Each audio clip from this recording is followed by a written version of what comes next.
and an honor to be allowed to testify before you today. I especially want to thank Chairman Dimali for his invitation to appear. Ethiopians have a deep regard for the United States, not just because of its role in relieving famine, but because it stands as the finest example of the kind of society we wish to emulate.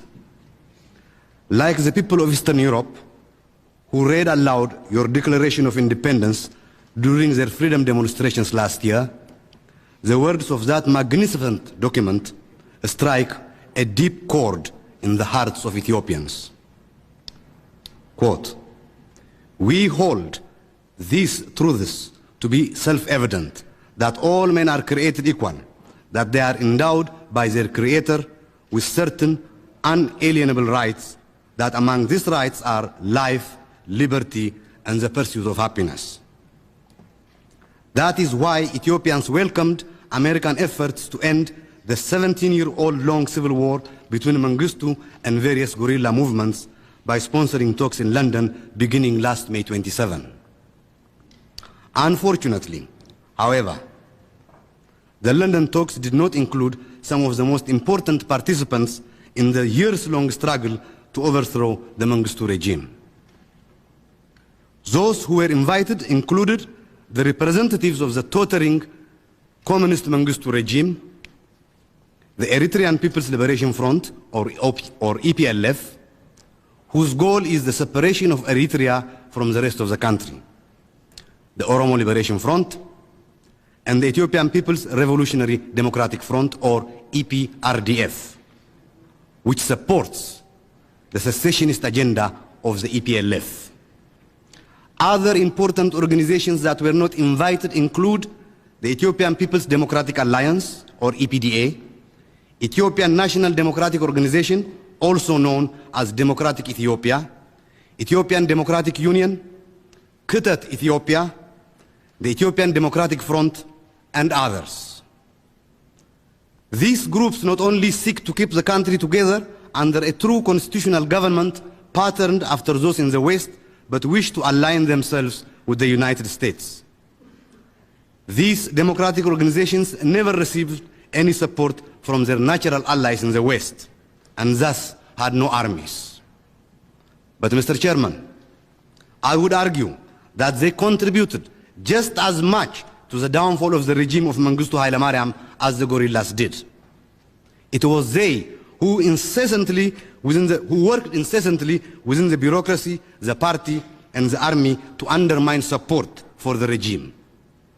It was the Ethiopian People's Democratic Alliance who broadcast from a clandestine radio station in a neighboring country the message of a federated Ethiopia in which, like the United States, government is elected and each group has the opportunity to make its voice heard.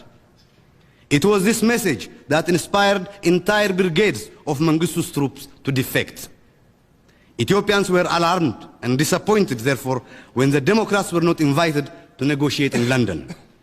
They were even more alarmed when Assistant Secretary of State Cohen invited the EPDRF to enter the capital city, Addis Ababa. Mr. Cohen's motives, I am sure, were noble: to head off the collapse of public order and pave the way for a provisional government that could begin to put our ravaged country back together. But Ethiopians facing rule by the EPDRF saw this move as a betrayal by the United States. Why did America's blessing of the EPRDF cause such a negative reaction? It was because, rightly or wrongly, they see the EPDRF not as liberators but as conquerors. Are they right to fear the EPDRF so much? After all, it claims to be in favor of a democratic form of government in which each of Ethiopia's many nationalities will be represented, in which human rights will be guaranteed. But what alarms people is that the organization is closely associated with the Tigray People's Liberation Front. It is this close identification with Tigrayan-speaking Ethiopians, who, including Eritreans, make up about 12% of the population, that frightens other Ethiopians. They fear a new ruling class. They also fear that the EPDRF's support of the Eritrean People's Liberation Front's secessionist agenda will result in Eritrea splitting off from Ethiopia, perhaps taking Tigray along with it, tearing the country apart. If the new victors will institute a provisional government that includes representatives of all pro-democratic organizations, that calls a freely elected constituent assembly to hammer out a constitution guaranteeing all Ethiopians the kind of freedoms that Americans take for granted, then the United States should support them. But if they do not do these things, if instead they try to rule Ethiopia as Mengistu did, then Ethiopians of all nationalities will mobilize to do to the victors what the victors in collaboration with others did to Mengistu. It will be a tragedy as great or greater than all that has gone before. Ethiopians were perfectly content to see TPLF, EPLF, the EPDRF, OLF remove Mengistu from power. But they are not about to allow a new tyrant to take his place. Instead, they will fight. Like all my countrymen, I am overjoyed to see the last of Mengistu, and I am willing to give the benefit of the doubt to the new regime. But we cannot take their assurances for granted. A look at the program of the EPDRF shows why.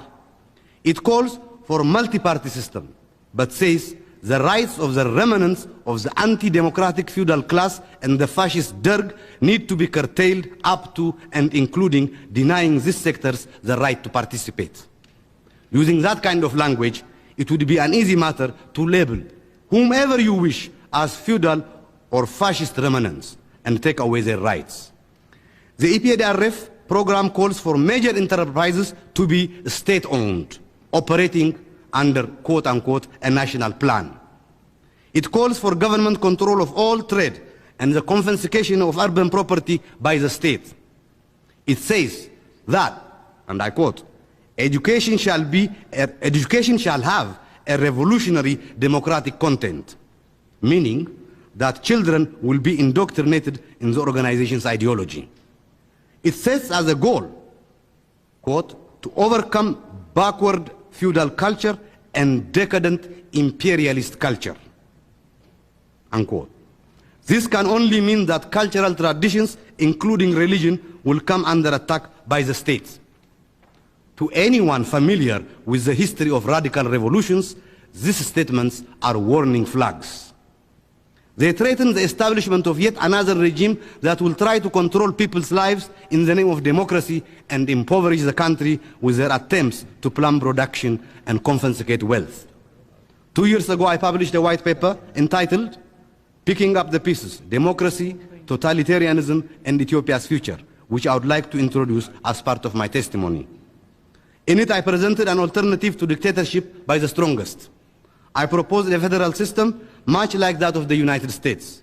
Under my proposal, the Constitution would give autonomy to local governments and guarantee basic rights by discouraging the centralization of power that in Africa invariably results in the rise of one-party rule and the rise of one-man rule.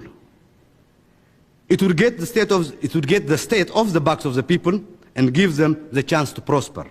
Such an approach, I believe, is the only way to prevent further suffering and bloodshed in Ethiopia. But only America can guarantee this outcome.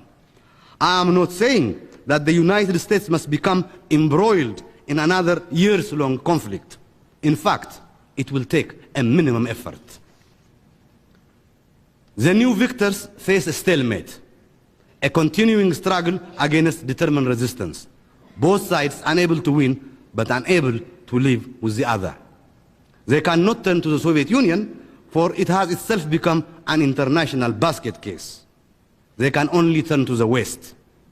That is why the role of the United States will be so important in the weeks and months to come. We need America to exercise its moral leadership, its tremendous prestige, to ensure that the new provisional government is truly a representative one, including all organizations that resisted Mengistu. If these goals are accomplished, the various ethnic groups will have no reason to fight. All that is needed is to remove the threat of dictatorship. If America uses its influence to guarantee political pluralism and basic human rights, Ethiopians can finally after 17 years of profound suffering,